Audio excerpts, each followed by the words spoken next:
TGT और PGT के लिए आवेदन कैसे करें। आप अपने मोबाइल से ही इस फॉर्म को भर सकते हैं। इसके लिए सबसे पहले आप अपने क्रोम ब्राउज़र में जाइए या किसी भी गूगल में जाइए या किसी भी वेबसाइट में जाइए। तो यहाँ पर आपको सर्च करना होगा ats.upsdc.gov.in। इतना सर्च करेंगे आप तो आपके सामने एक पेज खुल जाएगा। ये देखिए यहाँ पे दिया गया है समाज कल्याण विभाग उत्तर प्रदेश लखनऊ राजकीय आश्रम पद्धति विद्यालय।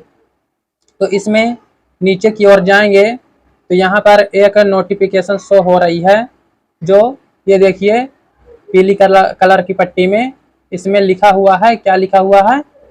इसमें लिखा हुआ है टीजीटी और पीजीटी हेतु राजकीय आश्रम पद्धति विद्यालय में अंशकालीन शिक्षकों के पैनल में शामिल होने के लिए सत्र 2025-26 हेतु ऑनलाइन आवेदन। तो इसी पर हम क्लिक कर देते हैं। जैसे ही क्लिक करेंगे आपके सामने एक पेज खुलकर आ जाएगा, समाज कल्याण विभाग उत्तर प्रदेश लखनऊ द्वारा संचालित। तो ये वैकेंसियां हैं, इसमें हम आपको दिखा दे रहे हैं कि कैसे आवेदन करना है। ये देखिए अतिथि अंशकालीन शिक्षकों हेतु, यहाँ पर अगर टैप करेंगे तो आपके सामने एक इसकी नोटिफिकेशन खुल जाएगी, जिसके साथ जो नोटिफिकेशन है पूरी सूचना। तो ये देखिए ये पूरी सूचना दी गई है। ये पूरी सूचना है जिसके लिए आपको आवेदन करना है। तो इस सूचना को आप डाउनलोड भी कर सकते हैं ताकि बाद में आप इसे देख सकें। इस सूचना को पढ़ने के लिए हम आपको डिस्क्रिप्शन में लिंक दे देंगे। तो अतिथि शिक्षकों के लिए आवेदन कैसे करें, यहाँ पर दूसरे नंबर में दिया गया है आवेदन संबंधित सूचना, और तीसरे नंबर में दिया गया है यहाँ पे ऑनलाइन आवेदन करें। तो यहाँ पर हम क्लिक करेंगे। जैसे ही क्लिक करेंगे तो आपके सामने एक पेज खुल जाएगा, समाज कल्याण विभाग द्वारा संचालित जयप्रकाश नारायण सर्वोदय विद्यालय हेतु टीजीटी और पीजीटी अंशकालीन शिक्षकों के पैनल में शामिल होने के लिए आवेदन पत्र सत्र 2025 और 26 हिंदी अथवा अंग्रेजी में फॉर्म भर जाएंगे। आप किसी भी माध्यम से भर सकते हैं। तो इसके लिए चलिए चलते हैं और फॉर्म भरते हैं। तो सबसे पहले यहाँ पर दिया गया है कि अपना नाम यहाँ पे डालिए। तो आप अपना नाम यहाँ पे डाल दीजिए। जैसे मैं अपना नाम यहाँ पे डालता हूँ, AJEET अजीत कुमार। मैंने अपने यहाँ पे नाम डाल दिया। और दूसरे नंबर में चलते हैं। तो यहाँ पर अपना आप जेंडर सेलेक्ट कर लीजिए, पुरुष। और तीसरे नंबर पे यहाँ पे आवेदन मंडल, तो आप जिस भी जगह से आवेदन करना चाहते हैं तो उसको आप यहाँ पे सिलेक्ट कीजिए। आगरा से, आजमगढ़ से, प्रयागराज से, कानपुर से, इसमें बहुत से हैं मंडल। तो हम यहाँ पर सिलेक्ट करेंगे चित्रकूट मंडल। तो हम यहाँ पे चित्रकूट सेलेक्ट कर लेते हैं। इसमें कई जगहों से वैकेंसी आई हैं, तो आप किसी भी जगह से भर सकते हैं। जो भी आपके आस पड़ोस का हो आप उसे ज़रूर भरिएगा। तो इसके बाद यहाँ पे जिला सेलेक्ट करने के लिए बोलता है, तो हम यहाँ पे चित्रकूट जिला सेलेक्ट कर देंगे। चित्रकूट सेलेक्ट करने के बाद यहाँ पर नीचे दिया गया है आवेदित राजकीय आश्रम पद्धति विद्यालय का नाम। तो जैसे इस पर क्लिक करेंगे तो इसमें 2 विद्यालय आ रहे हैं चित्रकूट में। पहला है राजकीय आश्रम पद्धति विद्यालय मानिकपुर और दूसरा है राजकीय आश्रम पद्धति विद्यालय कलचिया बरगढ़। तो हम यहाँ पे मानिकपुर वाला सेलेक्ट कर देंगे। और कि अगले स्टेप में जाएंगे तो पद के लिए आवेदन। तो आप किसके लिए, टीजीटी या पीजीटी, आप जिसके लिए भी सिलेक्ट करना चाहते हैं सिलेक्ट कर दीजिए, जो भी आपकी योग्यता है। अगर आपके पास यूजी और पीजी यानी कि ग्रेजुएशन और पोस्ट ग्रेजुएशन दोनों है, एमएससी, बीएससी या बीए या एमए, तो आप टीजीटी के लिए सिलेक्ट कीजिए। अगर आपके पास खाली ग्रेजुएशन बस है, बीए या फिर बीएससी या कोई भी, तो आप पीजीटी के लिए आवेदन करिए। तो हम पीजीटी के लिए आवेदन करेंगे। अगले स्टेप में जाएंगे तो यहाँ पर विषय दिया गया है, तो आप किस विषय से आवेदन करना चाहते हैं। जो भी विषय आपका हो, जिस विषय में आपकी रुचि हो, आप जिसको पढ़ाना चाहते हैं आप उसको सिलेक्ट कर दीजिए। तो आप यहाँ पर सेलेक्ट करेंगे जीव विज्ञान। हम यहाँ पे जीव विज्ञान सेलेक्ट कर देते हैं। इसके बाद अगला स्टेप है जन्म तिथि। हम यहाँ पर जन्म तिथि सिलेक्ट कर देंगे अपनी। जैसे हमारी जन्म तिथि है 7 जून 2000, तो मैं आप यहाँ पर सिलेक्ट कर देता हूँ। तो हमारी यहाँ पे पूरी आयु निकल के आ जाती है 25 वर्ष। अगली श्रेणी है, श्रेणी में क्या है, सामान्य में आते हैं, अन्य पिछड़ा वर्ग में आते हैं, या अनुसूचित जाति या अनुसूचित जनजाति। हम जैसे सामान्य में आते हैं यानी कि जनरल में, तो जनरल सेलेक्ट कर देंगे। और अगला स्टेप है यहाँ पे पिता या पति का नाम, तो अपने पिताजी का नाम यहाँ पे डाल देंगे। अगर कोई फीमेल लड़की है तो जिसकी शादी हो चुकी है तो अपने पति का नाम भी डाल सकती है। तो यहाँ पर पिता का नाम डाल देते हैं। अगला स्टेप है शिक्षण अनुभव।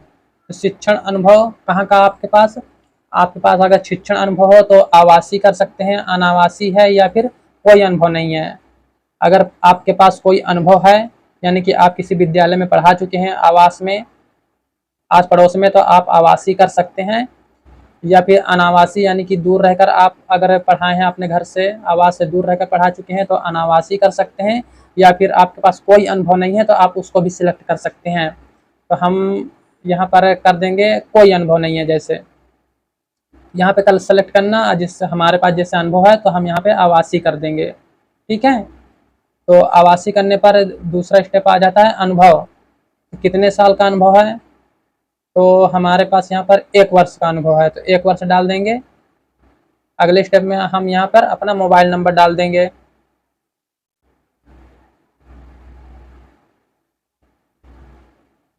तो मोबाइल नंबर आ गया हमारा यहाँ पे, और दूसरे नंबर पे है ईमेल आईडी। तो ईमेल आईडी यहाँ पे डाल देंगे हम अपनी।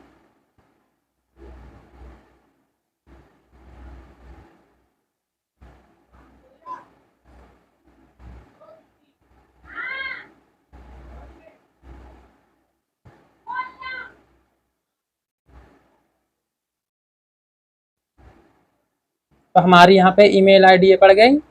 इसके बाद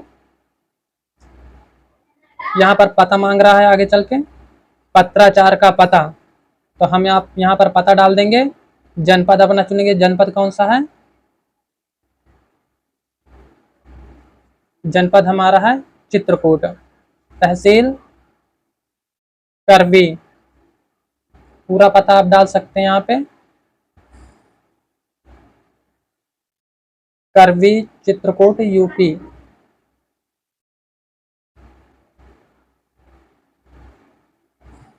करवी चित्रकूट यूपी, यहाँ का पिन कोड डाल देंगे। जो भी आपका पिन कोड हो वहाँ आप अपना पिन कोड डाल सकते हैं। हमारा है 210 205, ये हमारा पिन कोड हो गया। और अगला स्टेप है थाना। आप यहाँ पे थाना दर्ज कर सकते हैं या फिर नहीं भी दर्ज कर सकते हैं। हम यहाँ पे डाल देते हैं चित्रकूट थाना।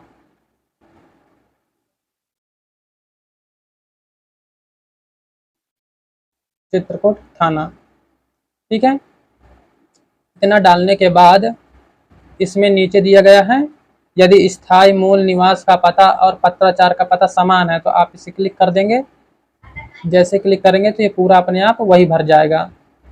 अब अगला स्टेप में आता है शैक्षिक योग्यता। पीजीटी और टीजीटी स्नातक या परा स्नातक संबंधित विषयों से होना अनिवार्य है। यहाँ पर हम अपनी शैक्षिक योग्यता डालेंगे। तो पहले स्टेप में है हमारा योग्यता हाई स्कूल कक्षा 10वीं। तो पूर्णांक कक्षा 10वीं का पूर्णांक डाल देंगे कितना था, तो हमारे ज़माने में 600 का पूर्णांक था, 600 डाल दिया। 600 डालने के बाद हमें प्राप्त कितना हुआ था, मुझे प्राप्त हुआ था 554 नंबर। तो जैसे ही डालेंगे तो हमारे सामने ये प्रतिशत अपने आप निकल के यहाँ पे आ जाता है 92%। दूसरा स्टेप है इंटरमीडिएट। तो इंटरमीडिएट में डालेंगे 500 का पूर्णांक था, और दूसरे में डालेंगे कितना प्राप्त हुआ हमारा, हमें प्राप्त हुआ था 400, मुझे प्राप्त हुआ था 455 नंबर प्राप्त हुए थे। तो हमारा ये भी स्टेप आपको एक ही बार यहाँ पे डालना है, उसमें नंबर दिखते नहीं हैं लेकिन वहाँ पे सिलेक्ट हो जाता है। ये भ्रम में मत रहिएगा कि हमारा 6 ही नंबर दिख रहा है, पूरा नहीं दिख रहा, वो सिलेक्ट हो जाता है। आपको एक ही बार में दबाना है, दोबारा प्रेस नहीं करना है। तो ये हमारा 91% आ गया। अगले स्टेप में जाएंगे तो यहाँ पे हमारा ग्रेजुएशन, हम ग्रेजुएशन लेवल का भरे हैं, तो हम यहाँ पे अपना बीएससी था मेरा, तो बीएससी सिलेक्ट कर लेता हूँ। आपका बीए हो जो भी हो तो आप वो सिलेक्ट कर लीजिएगा। दूसरे स्टेप में आता है कितने का पूर्णांक था, तो हमारा जो बीएससी का अंतिम पूर्णांक था 1000 था, और जो हमें प्राप्त हुआ था 900 प्राप्त हुआ था। तो मेरा यहाँ पे 90% हो गया। आपका जो भी हो उसमें लिखा होगा, आप डाल दीजिएगा मार्कशीट देख करके। अब यहाँ पे पारा स्नातक मांगता है, तो हमारे पास इसका तो कोई वो है नहीं है। अगर आपके पास पीजी है तो वो भी डाल सकते हैं, जैसे नहीं है तो आप इसको छोड़ दीजिए, ठीक है। और अगला स्टेप है यहाँ पर बीएड। तो इसके लिए आपके पास बीएड, ये 3 चीज़ें होना चाहिए। बीएड होना चाहिए, एक शैक्षणिक योग्यता मांगता ही है। प्रशिक्षण पाठ्यक्रम चयन करें, बीएड, बीपीएड, डीपीएड या बीपीई। तो हमारे पास बीएड है तो बीएड सेलेक्ट कर लेंगे। तो बीएड में कितना पूर्णांक था और कितने आपको प्राप्त हुए, 600 में हमें प्राप्त हुए 525 नंबर। तो मेरा यहाँ पे 87% हो जाता है। ये सब सेलेक्ट करने के बाद आपको ये देखिए नीचे दिया गया, क्या आपने कोई शिक्षक पात्रता परीक्षा पास की है, यदि हाँ तो कृपया टिक करें। यदि आपके पास सीटेट या टेट है तो आप यहाँ पे सिलेक्ट कर दीजिए, नहीं तो छोड़ दीजिए। तो जैसे हमारे पास सीटेट है या टेट है तो हम यहाँ पे सिलेक्ट कर लेंगे टेट। टेट करने के बाद नीचे दिया गया है, क्या आप सेवानिवृत्त हैं, तो नहीं, हमने यहाँ पे कोई सेवा नहीं की है तो नहीं डालेंगे। अगला है फ़ोटो, तो हम यहाँ पर अपनी फ़ोटो चूज कर लेंगे। अब फ़ोटो चूज करने के बाद यहाँ पर हस्ताक्षर, अभ्यर्थी के हस्ताक्षर चूज कर लेंगे। और अगला स्टेप आता है अनुभव प्रमाण पत्र। अगर आपके पास अनुभव है तो आप अनुभव भी यहाँ पे डाल सकते हैं, और नहीं है तो नहीं डालेंगे, कोई ज़रूरी नहीं है कि डालना ही है। और समस्त दस्तावेज, जितने भी आप यहाँ पे दस्तावेज लगाए हुए हैं तो उनको सेलेक्ट करने के बाद आपको इस पर पेस्ट कर देना है। जितने भी 10वीं 12वीं और ग्रेजुएशन, पोस्ट ग्रेजुएशन, बीएड सभी का लगाकर यहाँ पर एक पीडीएफ बनाना है और यहाँ पर लगा देना है, चूज कर लेना है। इसके बाद चूज करने के बाद आपको यहाँ पर दिया गया है, आवेदन पत्र में दी गई सभी जानकारी सत्य है, यदि कोई जानकारी असत्य पाई जाती है तो मेरा आवेदन अस्वीकार कर दिया जाए। ठीक है, तो हमने अपनी जानकारी सत्य भरी है तो सिलेक्ट कर देंगे। इसके बाद है, कृपया आवेदन पत्र को सुरक्षित करने से पहले दी गई प्रविष्टियों को अच्छे से जांच लें, क्योंकि इसके पश्चात किसी भी प्रकार का बदलाव नहीं हो सकेगा। तो आप एक बार पूरा आवेदन पत्र एक बार जांच सकते हैं। जांचने के बाद आप इसे फाइनल सुरक्षित कर दीजिए।